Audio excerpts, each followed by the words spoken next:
Alors Georges, est-ce que tu peux me dire où on se trouve ici? Eh bien, non, on ne se trouve pas dans la forêt vosgienne et ni sur le mont Atlas au Maroc. Oui, parce que là, on a des conditions météo un peu dantesques. Oui, on va est dire. en Provence, tout simplement. Ok. On est dans la forêt de cèdre du Petit Luberon, sur 3 communes, Beaugneux, Lacoste et Ménherbe. Dans les années 1860, ici, il n'y avait rien. Et c'est sur un constat de désertification du milieu que des forestiers un peu utopistes ont replanté, ont ressemé une forêt ici, donc dans les années 1860-1862. Et donc c'était un travail colossal à l'époque, puisque on se trouve sur une terre très calcaire, avec de la roche affleurante, on le verra plus loin en marchant. D'accord. Et il a fallu qu'ils creusent des potées dans le sol. Des potées, c'est des trous d'1 mètre de diamètre. Ils ont creusé ça à la barre à mine. Et dans ces potées où ils ont ramené la terre fine, ils ont semé des graines. Parce qu'un forestier avait eu cette idée d'implanter ici des cèdres de Atlas.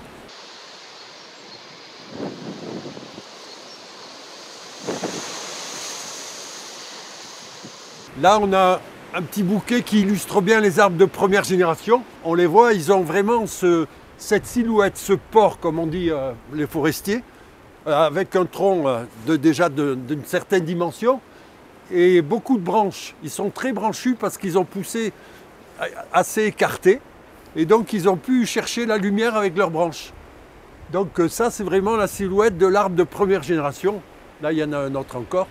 Et ces arbres, c'est l'histoire de la forêt ici, de la forêt des cèdres du Petit Luberon. Et on a décidé qu'on ne les couperait pas. Ils vont rester sur pied.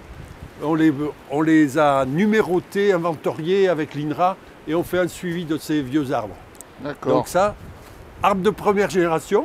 Ils ont quel âge alors, ceux-là? Ils ont 1860, ils ont 160, 160 ans maintenant. Donc c'est encore des bébés, hein, quand on sait que le cèdre il peut vivre aisément jusqu'à 1000 ans. Et donc au profit de cette forêt artificielle qui avait été semée par l'homme, au bout de 40 ans, les arbres ont commencé à fructifier. Des arbres de 2e génération sont venus occuper les clairières, l'espace qui était entre 2 arbres de première génération. Autour de moi, on a les arbres de 2e génération. On le voit facilement parce qu'ils ont un diamètre déjà plus restreint, plus petit. Ils sont plus jeunes, hein, ils ont 80 ans à peu près. Et ils ont une silhouette beaucoup plus forestière. C'est dans les arbres de 2e génération qu'on va trouver du bois à transformer. Donc dans un arbre, on a quand même la première bille qui est exempte de nœuds, qui peut partir en ébénisterie pour des meubles, qui est au Maroc, il est très utilisé pour faire les mouches arabiées comme des paravents, mais ils l'utilisent pour toute leur menuiserie. Après, on a la surbille qui peut partir en charpente, en planche, tout ce qui est matériaux de construction. Et on utilise tout le bois. C'est un bon bois de chauffage aussi, mais il a surtout ses qualités d'imputrescibilité. Ouais. Et donc, notamment le bois de cœur. Le bois de cœur, c'est le bois qui se transforme petit à petit. À la périphérie, on a l'aubier, et au centre de bois de cœur, alors là, c'est vraiment... On en retrouve des arbres qui sont tombés il y a 50 ans. On retrouve vraiment le squelette du bois de cœur qui est toujours là. Les équipements touristiques qu'on a fait ici, ils sont faits avec le bois issu de la forêt. Ensuite, on peut des rameaux, ou si on broie les branches, on peut extraire des huiles essentielles de cèdre. Il y a des fortes demandes d'huiles essentielles. Et il y a une petite société qui est vers Grenoble, qui s'est installée là, et qui chaque année en récupère pour commercialiser dans les magasins bio l'huile essentielle de Provence.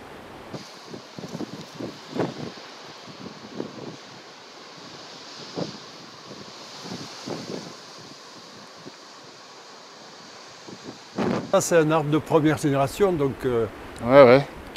on voit qu'il a poussé de façon isolée. Il a étendu ses branches sur toute sa périphérie. Un arbre comme ça, c'est un arbre remarquable pour nous maintenant dans la forêt. D'ailleurs, le circuit PMR qui circule un peu dans cette partie de la forêt fait un arrêt à cet endroit. Il y a un platelage pour que les personnes en fauteuil roulant puissent venir faire le tour et l'admirer. Et on pratique aussi de la sylvothérapie avec des arbres comme ça pour aller chercher l'énergie de l'arbre. Et donc là, on est complètement chargé quand on ressort de cette forêt. Il est magnifique. Hein, il est magnifique. Arbre. Et là, dans cet arbre, on a fait des spectacles de danse verticale. On a une fille qui vient et qui grimpe dans les arbres. Avec un baudrier, bien sûr, elle est équipée. Ouais. Et son premier spectacle qu'elle a fait, elle était au pied de l'arbre. Et imaginez, en 3 secondes, elle était au sommet. Elle a couru sur le bois. D'accord. Il y avait un système de poulies avec contrepoids, mais c'était magnifique. Donc on fait des stages aussi de grimpe et de danse verticale dans les arbres. La forêt n'a pas que la fonction de produire du bois. En 1860, les forestiers n'ont pas seulement mis des graines de cèdre, il y avait des graines aussi de l'aricio de Calabre. Et donc là, ça en est un spécimen. Mais lui, au bout de 120 ans... C'est un l'aricio de Calabre, c'est un pin, c'est ça? C'est un pin, ouais. Et donc celui-là, il a 120 ans et on s'aperçoit que dans la forêt, on en trouve des spécimens et ils sont tous en train de dépérir, de mourir sur pied. Donc on les laisse parce que ça fait partie de la gestion de la biodiversité, puisqu'après ils sont colonisés par les insectes, les oiseaux, etc.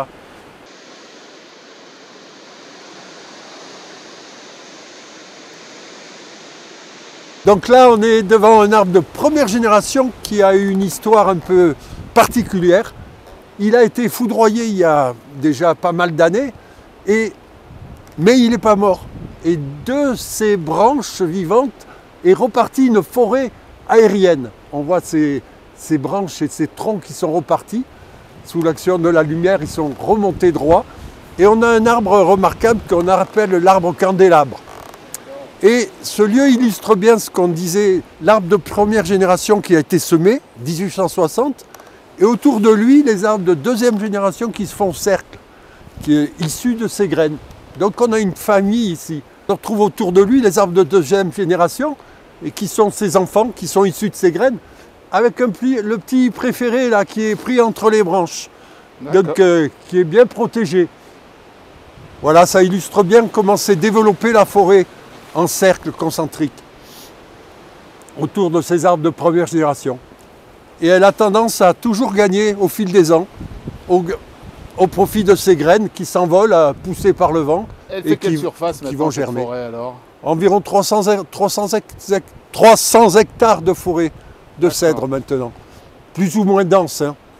Donc il n'y en a qu'une partie qui est encore en gestion forestière, qui est traitée et qui fait l'objet de coupes d'éclaircies.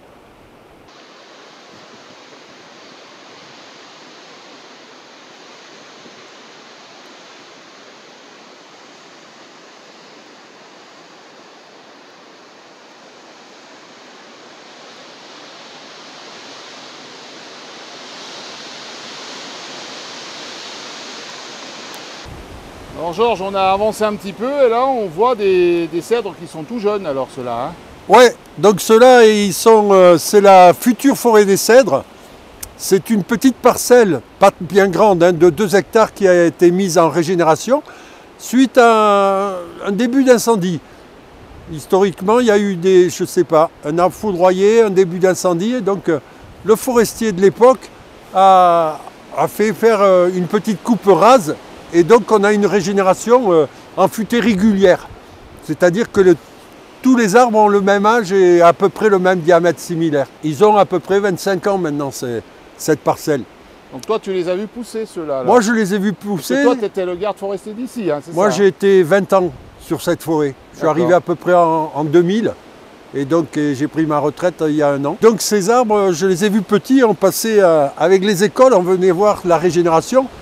Et on avait compté dans un carré d'1 mètre sur 1 mètre combien il y avait de semis. On dénombrait 40. 40 petits semis.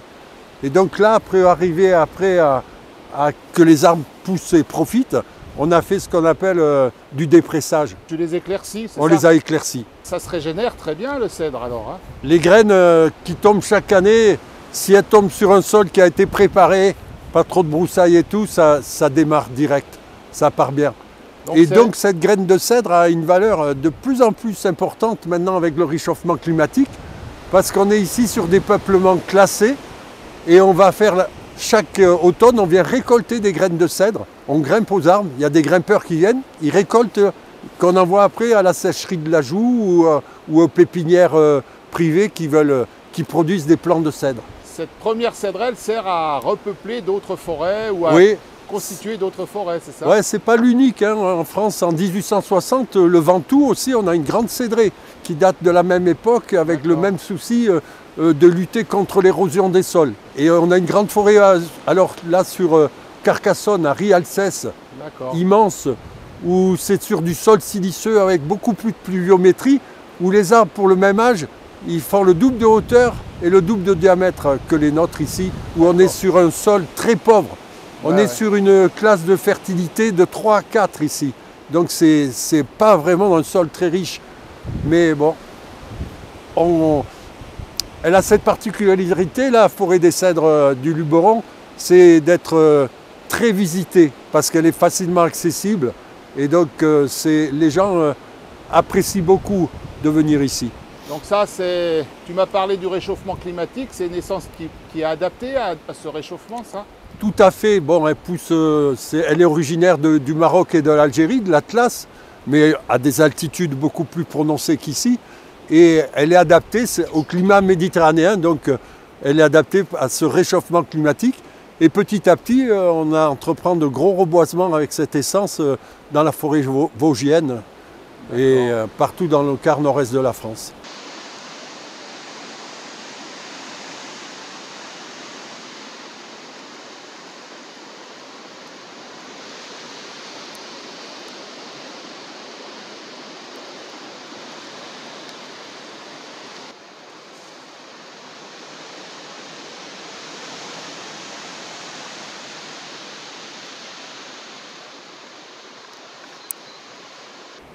Là, un arbre remarquable encore pour la forêt des cèdres, c'est un arbre qui a cette forme un peu en trident.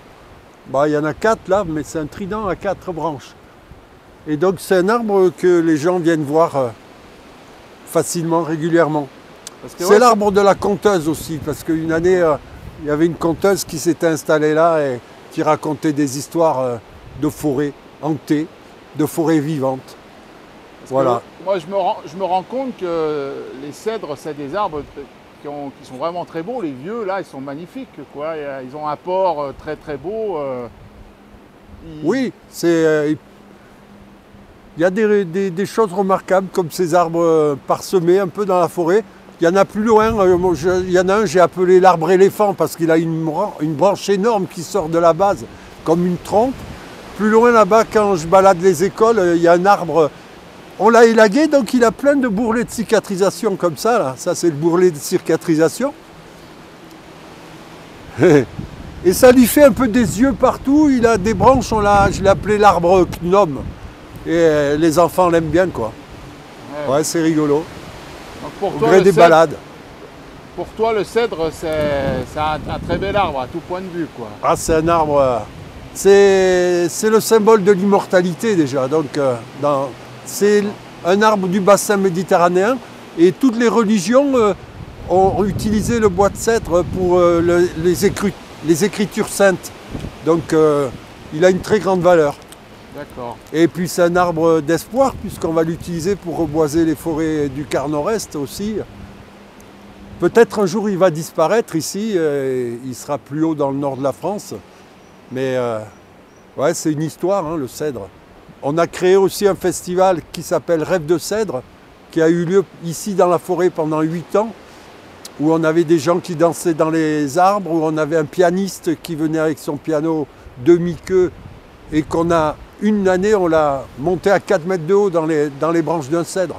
Donc c'est toute une histoire, le cèdre. Ouais, ça fait partie de mon histoire de forestier, ouais, elle est bien ancrée dans les cèdres. D'accord. Bah écoute Georges, c'était super sympa, malgré des conditions météo, on va dire assez hostiles, bien que le soleil commence à montrer le bout de son nez.